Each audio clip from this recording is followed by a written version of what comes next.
Hello students, welcome to all.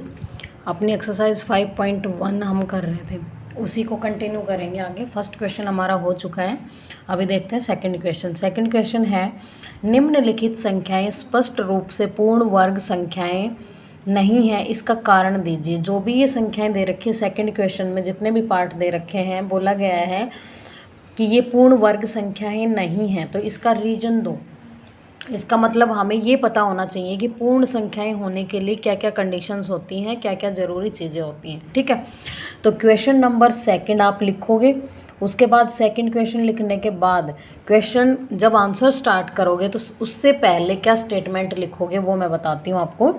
आप लिखोगे इसमें कि किसी भी संख्या को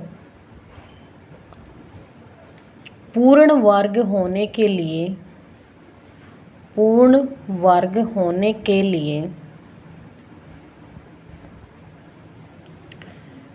उसका इकाई अंक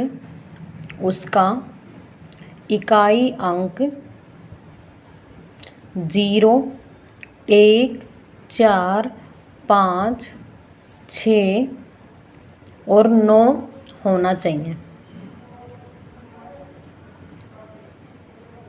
ठीक है, अगर कोई भी चाहे कितनी भी बड़ी संख्या आपको दे रखी हो, उस संख्या का इकाई का अंक 0, 1, 4, 5, 6 और 9 है, तो इसका मतलब है कि वो संख्या एक पूर्ण वर्ग होती है अपने आप में। चाहे संख्या 5 अंक की हो, चाहे 6 अंक की हो, चाहे 8 अंक की हो, चाहे 10 अंक की हो, कितनी भी बड़ी संख्या क्यों ना दे रखी हो। ठीक है, अब देखो इसका फर्स्ट पार्ट, ये स्टेटमेंट आप याद कर लोगे जो कि मैंने लिखवाई है कि किसी भी संख्या को पूर्ण वर्ग होने के लिए उसका इकाई का अंक 0, 1, 4, 5, 6 और 9 होना चाहिए।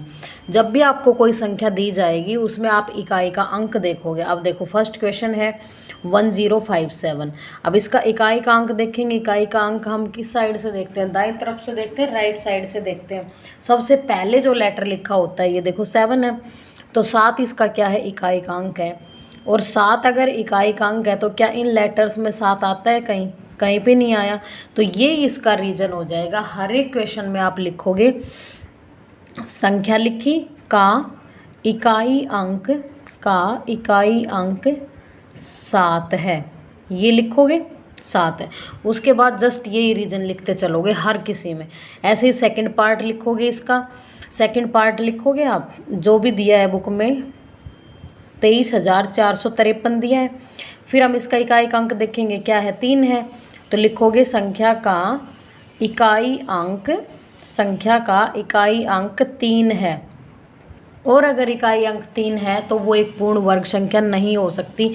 ऐसे आप लिखोगे, फिर साथ साथ सभी क्वेश्चंस में ये रीज़न डाल दोगे। ठीक है, क्योंकि संख्या का पूर्ण वर्ग होने के लिए उसका इकाई का अंक 0, 1, 4, 5, 7, 7 नहीं आएगा, 6, 9 होना चाहिए। और एक और क्वेश्चन देखो जिनमें 0, 0 लिखी हुई है पीछे, बाकी तो सारे हो ही जाएंगे। अब ये देखो फिफ्थ पार्ट, देखो इसका फिफ्थ पार्ट है 64,000। ठीक है, अब इसका इकाई का अंक 0 है और हमने बोला है कि इकाई का अंक 0 होता है, इसका मतलब है कि जो संख्या है वो पूर्ण वर्ग है। लेकिन आप यहाँ पे क्या देखोगे कि इकाई के अंक के बाद दहाई, सैकड़ा, हज़ार जो भी अंक होते हैं उन पे अगर लास्ट में सम बार, इवन बार 0 आ रखी हैं तो वो क्या होता है? पूर्ण वर्ग होता है। लेकिन यहाँ पे कितनी 0 हैं? 3 0 हैं, इसलिए 3 क्या होता है? विषम होता है, इसलिए ये भी पूर्ण वर्ग संख्या नहीं है। पूर्ण वर्ग होने के लिए 2,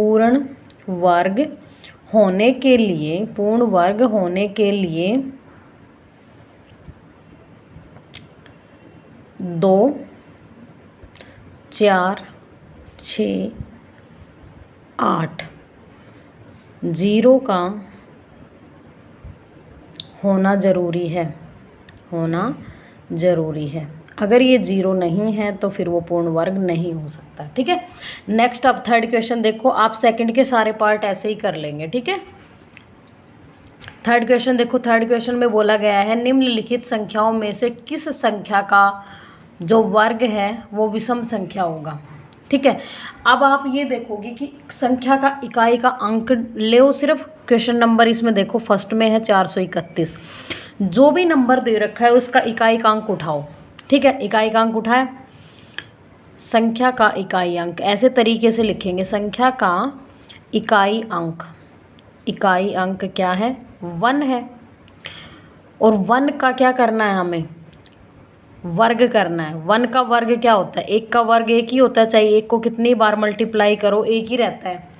अब पहले भी ये एक विषम संख्या थी, वर्ग करने के बाद भी ये विषमी संख्या है, तो हम क्या कहेंगे कि इस पूरी संख्या का जो वर्ग आएगा वो विषम संख्या आएगा, क्योंकि इसके इकाई के अंक विषम है और उसका स्क्वायर भी विषम है। ठीक है, तो आप लिखोगे इसको, संख्या का इकाई का अंक 1 होगा और 1 का जब हम स्क्वायर करते हैं, वर्ग करते हैं, तो 1 ही होता है। इसलिए आप इसका रीजन लिखोगे, इसलिए संख्या का वर्ग, इसलिए संख्या का वर्ग भी विषम होगा, विषम संख्या होगा। ठीक है, ऐसे ही हम सभी क्वेश्चंस करेंगे, इसके जितने भी पार्ट हैं। अब इसका सेकंड पार्ट हम देखते हैं, चलो सेकंड पार्ट देखेंगे। सेकंड पार्ट में दिया गया है 2826। ठीक है, इसका सेकंड पार्ट अगर हम देखेंगे तो सेकंड पार्ट में भी क्या है, 6 है इकाई का अंक। अब इकाई का अंक, इकाई का अंक क्या है हमारे पास, इकाई अंक इज इक्वल टू 6 है। और 6 का जब हम स्क्वायर करते हैं तो क्या आएगा, 6 के स्क्वायर का मतलब, ज़्यादातर बच्चे ये गलतियां करते हैं कि 6 दूनी 12 कर देते हैं। ठीक है, लेकिन वर्ग का मतलब ये नहीं होता कि पावर के साथ इसको गुना कर दो, 6 गुना 6, ठीक है 36। अब इसका भी इकाई का अंक क्या आया है, 6 ही आया है, और 6 क्या है, सम संख्या है। तो हम क्या बोलेंगे, इसलिए संख्या का वर्ग, संख्या का वर्ग भी सम संख्या आएगा, सम संख्या आएगा। ठीक है, क्योंकि अगर संख्या का इकाई के अंक का वर्ग सम है तो पूरी संख्या का वर्ग भी सम आएगा। अगर संख्या के इकाई का अंक विषम है तो उसके पूरा वर्ग भी विषम आएगा। ठीक है, ये था थर्ड क्वेश्चन। आई होप आपको समझ आ गया होगा। इसके बाकी 2 पार्ट्स खुद से कर लेंगे, मैंने आपको समझा दिया अच्छे से। अब देखो फोर्थ क्वेश्चन नंबर 4 देखो इसका। फोर्थ में क्या बोला गया है, निम्नलिखित प्रतिरूप का अवलोकन कीजिए और रिक्त स्थान भरिए। ठीक है, जो रिक्त स्थान दे रखे, देखो सबसे पहले क्या है, 11 लिखा हुआ और 11 का वर्ग कर रखा है, 121 आएगा। ठीक है, उसके बाद देखो 101 है, उसका स्क्वायर है और क्या है 10201। अब आपने एक चीज़ नोटिस की होगी, देखो 1 था, 1 बाहर लिख दिया, बीच में जो स्क्वायर था वो एज इट इज़ आ गया।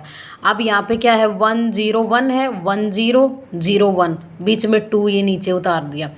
यहाँ पे भी एक पैटर्न ऑब्जर्व करना है और हमें फिल करना है ब्लैंक को।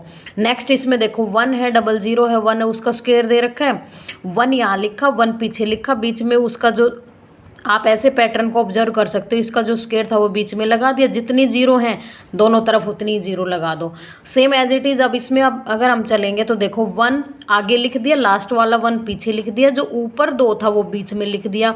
अब 2 के इधर भी जितनी जीरो है उतनी लगा दो आप, 4 जीरो हैं और उसके पीछे भी 4 जीरो लगा दो।